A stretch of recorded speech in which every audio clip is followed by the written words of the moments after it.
What's going on, guys? My name is Tommy. Welcome back to the channel and welcome back to another episode of Wednesday Afternoon Worship. We are fresh out of requests for this series at this time, so I'm going to grab one of my own. If you have any requests for deities you'd like to see covered, as always, throw them in the comments below and we'll get right on it. Today we're taking a step away from the core deities and we're going to crack open our Book of the Damned to learn a little more about the demon lord Pazuzu. He is one of my favorite demon lords, one of the demon lords that I've had the pleasure to both fight as a player and use as a GM. Speaking of that, his stats do appear in Bestiary 4. Before we get down to business though, guys, remember our Doomsday Dawn adventure playthrough giveaway is live. We've got until the 2nd of July to get Patreon support to around $150 a month. If we can pull that off, I'll run you and 5 of your fellow subscribers through the first ever published piece of Pathfinder 2nd edition content. For more information about that giveaway, follow this card right here. If you'd like to help us out through patronage, and patronage will get you a second entry into that giveaway. As always, our Patreon link is in the description. On the subject of patronage, today, this episode of Wednesday Afternoon Worship was brought to you in part by the man who redeemed a demon lord and shattered Pazuzu's weapon, and also reskinned Pazuzu as Legion for use in his own campaign. We'll talk about all that in a second, but real quick, Joseph Harvilla, thank you for your time and support. It means the world to me. It's people just like you that help this channel get off the ground. If we're able to run the 2nd edition playtest, we'll be doing it on your back. That means the world to me. But we're not here to be sentimental. We're here to talk about demon lords. So let's dive in. So on planet Earth, in ancient Mesopotamian religion, Pazuzu was the king of the demons of the wind, brother of Humbaba, and the son of the god Hanbi. He also represented the southwestern wind, the bearer of storms and drought. Pazuzu is often depicted as a combination of diverse animal and human parts. He has the body of a man, the head of a lion or dog, talons of an eagle, 2 pairs of wings, and a scorpion's tail. He is usually depicted with his right hand up and his left hand down. Pazuzu was known for bringing famine during the dry seasons and locusts during the rainy seasons. Pazuzu was invoked in magic amulets which combat the powers of Pazuzu's rival, the malicious goddess, hey get this, Lamashtu, who is believed to cause harm to mother and child during childbirth. And you thought Asmodeus was the only core deity that came from planet Earth. Nope, we got another one. Although Pazuzu is himself considered to be an evil spirit, he drives and frightens away other evil spirits, therefore protecting humans against plagues and misfortunes. Pazuzu is also the evil spirit that possesses the little girl in the book The Exorcist and the movie adaptations thereof. And also, of course, the name of a gargoyle that saves everyone's life in an episode of Futurama. How could we ever forget? In Pathfinder, Pazuzu appears as a humanoid with eagle's feet and talons, a demonic avian head, 2 pairs of bird wings, a scorpion tail, and a writhing snake in place of his stuff. We're not going to go there. Pazuzu is an aggressive demon, fond of possessing mortals and using them to work his evils upon the world. It's said that Pazuzu can hear his name when anyone speaks it, and that this may be all that is needed to invite possession by the demon lord. He is the patron of all evil things that fly, particularly harpies and vrocs, and probably, at least in my universe, a certain evil chicken that you can see played out in full over at the Inn of Planar Crossroads, where we play Rise of the Rune Lords. And if you'd like to watch that, follow this card right here. Pazuzu's breath is a cloud of locusts, and legend tell that at the dawn of civilization, his first breath of air upon the material plane spawned the demon that in time would become Deskari. Although Pazuzu can indeed hear his name whenever it is spoken, locate a creature if his name is spoken 3 times in the same breath, and possess those he so pinpoints when he and the speaker are on the same plane, it is in fact relatively rare for Pazuzu to act upon these opportunities. Typically, he takes advantage of this ability when the speaker is in a region where he feels his reputation needs bolstering. In most cases, he only does so when the speaker does so innocently or out of ignorance. One of Pazuzu's great joys is in possessing and destroying the life of an innocent, be it a holy warrior, watch out paladins, a naive prince, or a very young person. When he takes control of such a victim, Pazuzu takes his time in taking apart all the victim holds dear. Friends, family, and loved ones bear the brunt of Pazuzu's wrath, and it's only when, often several months or years later, when the victim's life has been reduced to shambles, that Pazuzu relinquishes his hold over the victim. In most cases, at this point, the victim has been driven to despair or has even grown to see Pazuzu as their only ally and gratefully continues to serve, even after release from possession. Pazuzu is among the oldest of Pathfinder's demon lords, one of the first to rise to power in the Abyss long ago alongside people like Abraxas, Dagon, and here it is again, Lamashtu. Yet his long war with Lamashtu has prevented him from achieving greater power, or perhaps even true godhood himself. If Pazuzu was able to turn his attention away from the struggle with Lamashtu, one can only imagine what the ingenious demon lord might have accomplished by now. For her part, Lamashtu seems amused by idly deflecting Pazuzu's attempts to bring her to ruin. As a full deity, she believes she has little to fear from Pazuzu, but she would do well to remember that she herself managed to kill a god, and that over time Pazuzu might just become more than an idle threat to her continued existence. Pazuzu lives in High Mavania, a realm that exists on the side of one of the great abyssal rifts. His vertical realm includes an immense city on a vast shelf, as well as the depths below it and the skies above. The unique location in this realm allows Pazuzu unprecedented mobility in the outer planes, a freedom he often abuses in his war against Lamashtu. Pazuzu is known to recruit powerful allies from Abaddon, from Hell, and even farther beyond. Pazuzu's personal rookery is a tangle of towers called Shibaxet,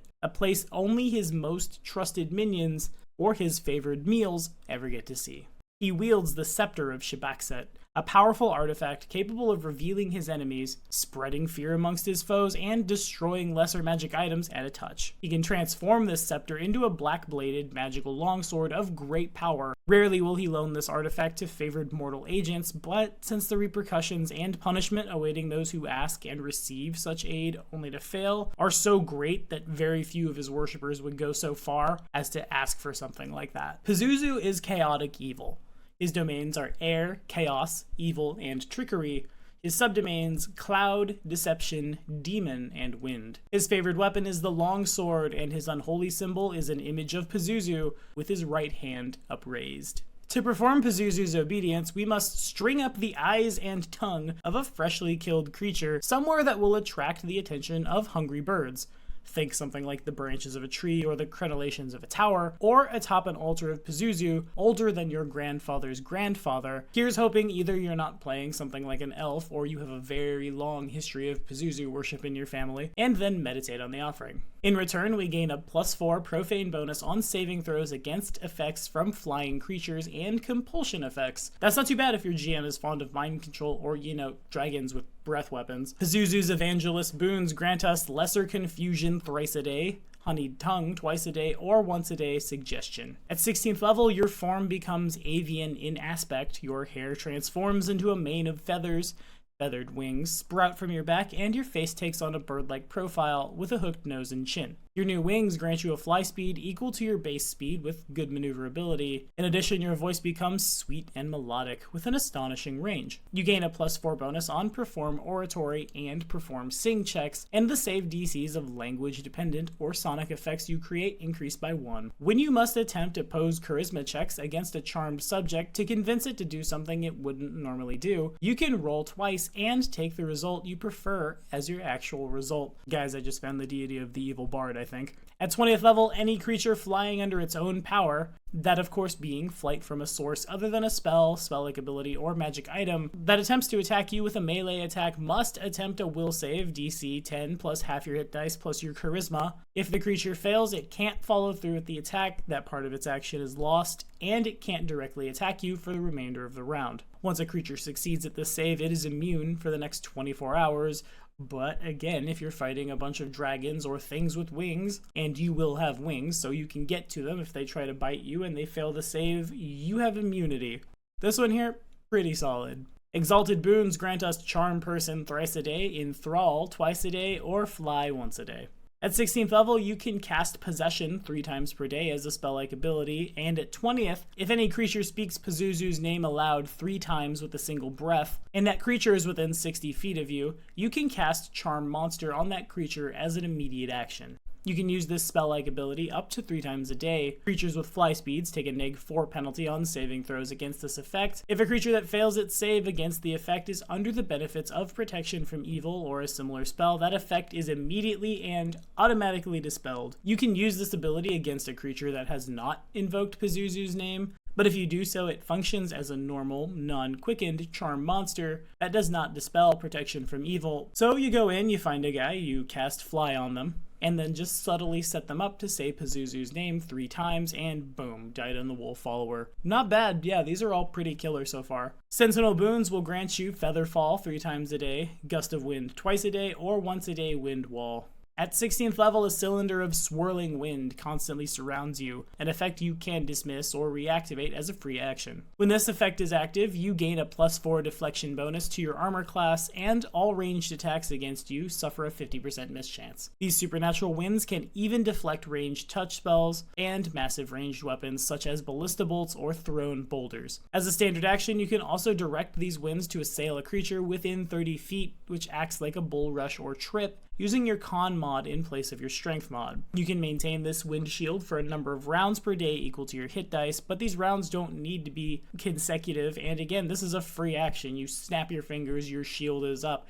If someone thinks they're gonna fire a catapult at your face, yeah, no, not gonna happen. You deflect the boulder that's being shot at you off to another direction, maybe, possibly, probably into the ranks of the guys in front of you, and then just bull rush the catapult. At 20th level, the King of Wind Demons gives you mastery over Power of the Winds, which allows you to cast Winds of Vengeance as a spell-like ability once a day. You can't lose. Well, I guess when you go to the Abyss, you kind of lost. But still, all 3 of these are really powerful. All of them are unique. All of them are strong. All of them have varied applications depending on how you roleplay things, depending on, again, how many catapults are being fired at you. If I was to play somebody who worshipped Pazuzu, I might have to actually, play 3 people that worshipped Pazuzu because I like all 3 of these just so much. Now, there is a general deific obedience for all of the demon lords, but I think we can do a little bit better than that. Unfortunately, with the end of Pathfinder 1st Edition, we may never see an anti-paladin code, officially speaking, come from Paizo, at least how we understand it in Pathfinder 1st Edition. So, henceforth, and we will probably go back to some of these other deities, especially if somebody requests I go back and recover them. Moving forward, every deity who does not have a deific obedience will receive one. Every deity who qualifies for a paladin or anti-paladin code will receive one, courtesy of myself, and if you guys have any other ideas for how to change either of these things around, as always, throw them in the comments. And things like demon lords, archdevils, stuff that should have stats in the bestiary at something like CR 20+, yeah, sure, we'll throw something together. So if Pazuzu would be served by anti-paladins, you would assume things like harpies, evil-aligned strix, syrinx, maybe even evil sylphs, anything with a fly speed or anything that wants a fly speed, maybe even like dwarves that have been stuck too far underground and resent their fellow dwarves and want to be free and fly, might seek out Pazuzu as a means of escape. Maybe even, as in his lore, by saying Pazuzu's name 3 times, getting possessed, ruining their lives, and then having to stick to Pazuzu because Pazuzu's all they have left. Pazuzu's anti-paladin code would look something, in my opinion, like this. I will destroy the followers of Lamashtu whenever I find them. Ever has Lamashtu been a thorn in my lord's side, and where Lamashtu loses ground, my lord can gain ground. I am a master of the skies around me. None will dare assault me in the sky, and if they do, they will pay a harsh price. I will sow the seeds of my lord wherever it is I go.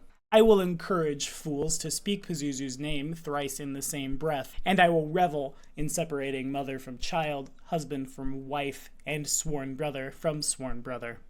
When I slay those who would dare oppose me, I will hang their entrails where the local avian wildlife can find them. The more gruesome the display, the better. I will never speak my lord's name in vain, because I know he will never answer my call. If I cannot fend for myself, I do not deserve aid.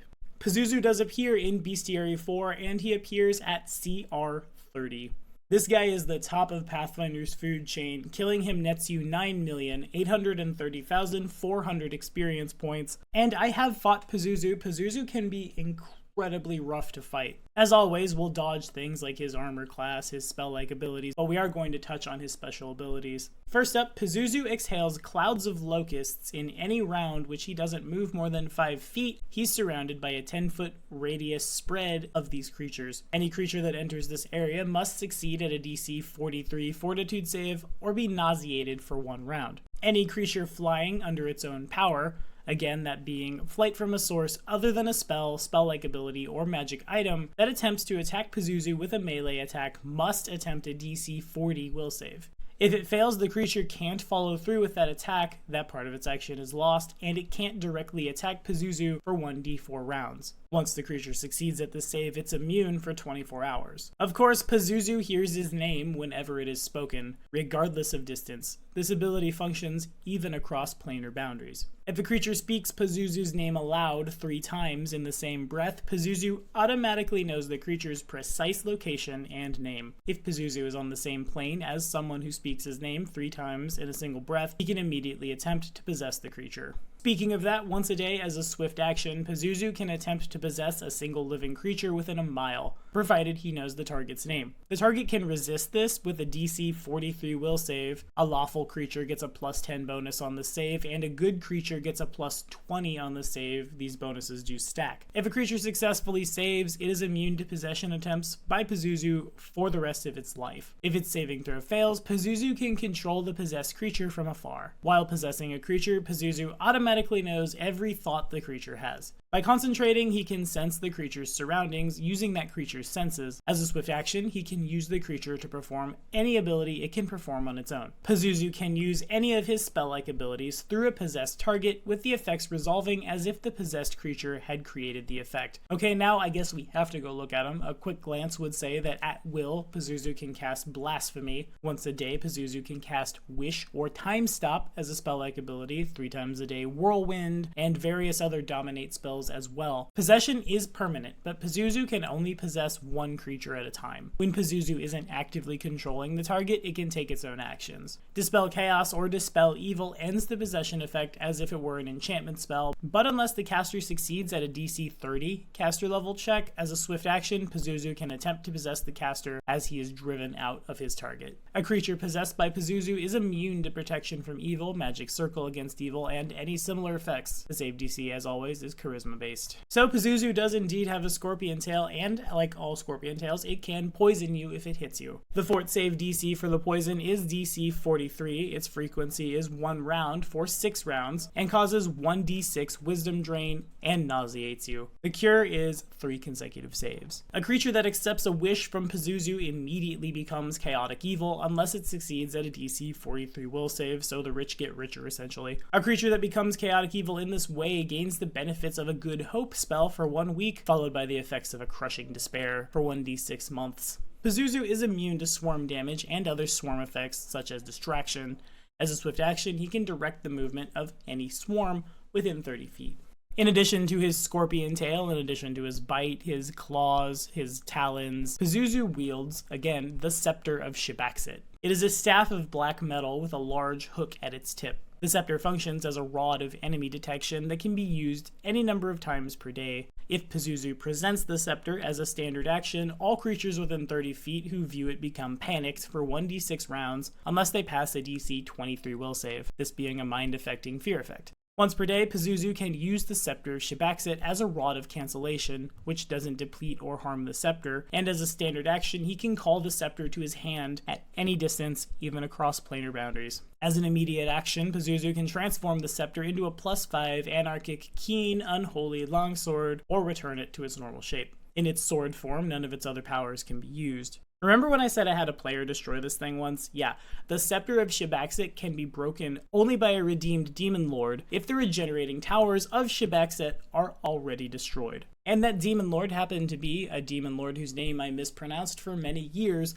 the Demon Lord Kastittikai. We had a very big Baba Yaga sub-theme in that campaign. A very big go find the Torque of Kastittikai before the bad guys find it and use Kastittikai against the party and like the rest of the world and stuff. They found Kostittikai and dealt with him before they got to Pazuzu, and the party's cleric had redeemed Kostittikai, given him paladin levels because that's super scary, and even took him along on some of their adventures, which for me as a GM, also super scary. They defeated Pazuzu when they got there, and then we started reading about his scepter. We got to the destruction part, and me and that player just kind of look at each other and we realize what we'd accidentally done, and then the Scepter of Shibaxit was shattered into 7 pieces that the cleric held on to forever. And if we ever get back to my homebrew setting, that's probably going to be a big thing because that was a huge thing in the campaign. I never really got around to doing the possession thing with Pazuzu because nobody was dumb enough to say Pazuzu 3 times in the same breath. The player in that campaign who willingly and freely just ran and grabbed Haster's robes when they defeated Haster wasn't there for Pazuzu, which was probably better for most of us anyway. But that doesn't mean this guy didn't put up a huge fight. Speaking of a huge fight, I fought him as Legion in a different campaign. I didn't even know it was Pazuzu. As I'm building encounters for my game, I start reading through Pazuzu's stat block. I'm like, hey, wait a minute. This all sounds really familiar. I had a hunter riding a wyvern who couldn't uber charge because he couldn't make the save. I had a were-tiger barbarian because, yeah, we do a lot of crazy stuff. Get thrown around by a whirlwind. All of our ranged attacks were deflected by Pazuzu casting whirlwind. He also had control winds. And that party had a bolt ace, and that party had a rogue with a crossbow. How we ended up beating it was my favorite druid spell, Blazing Rainbow. Just kind of make a rainbow bridge up to Pazuzu. Have the barbarian sprint up the bridge, get the druid's wisdom mod to the barbarian saves, run up and just smack him over the head with a bardiche until he dies. But that doesn't mean we didn't have to think, and Pazuzu will definitely make you do that. Now, in your campaigns as an NPC, a cleric of Pazuzu is probably one of the nicest people that the party will ever meet. He's all about granting gifts in the name of his lord. Oh, do you need to get up to the top of that mountain? Let me cast fly on you. Very innocent on the surface and just spreading the name Pazuzu everywhere he goes because he's trying to trick people into saying Pazuzu's name so Pazuzu can come possess them.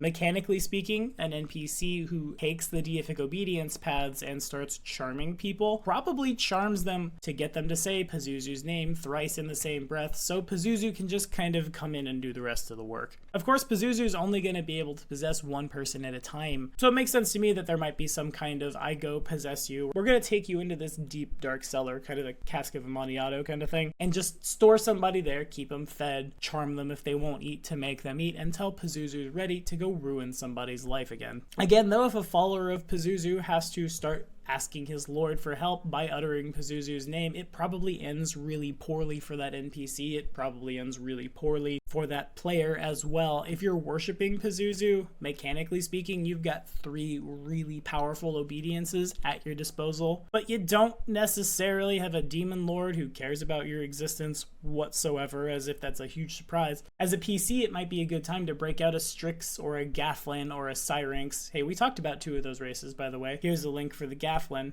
and if you'd like to learn more about the Syrinx, follow this card here. It's also a good time to break out the Fallen from Grace character because that character might have started out as far up as Lawful Good before Pazuzu broke them. But I think I've gone on for more than long enough. What do you guys think about Pazuzu? Have you guys used him in encounters? Have you ever had a player worship Pazuzu? And would you add or change anything to Pazuzu's anti-paladin code? Because, again, this is a community. We all win together. Just because Paizo is moving forward doesn't mean that we can't make homebrew stuff, spread it throughout the internet, and thus have a, big air quotes here, official anti-paladin code for Pazuzu and the rest of the deities out there that are lacking in that department. As always, be sure to like and subscribe for more videos.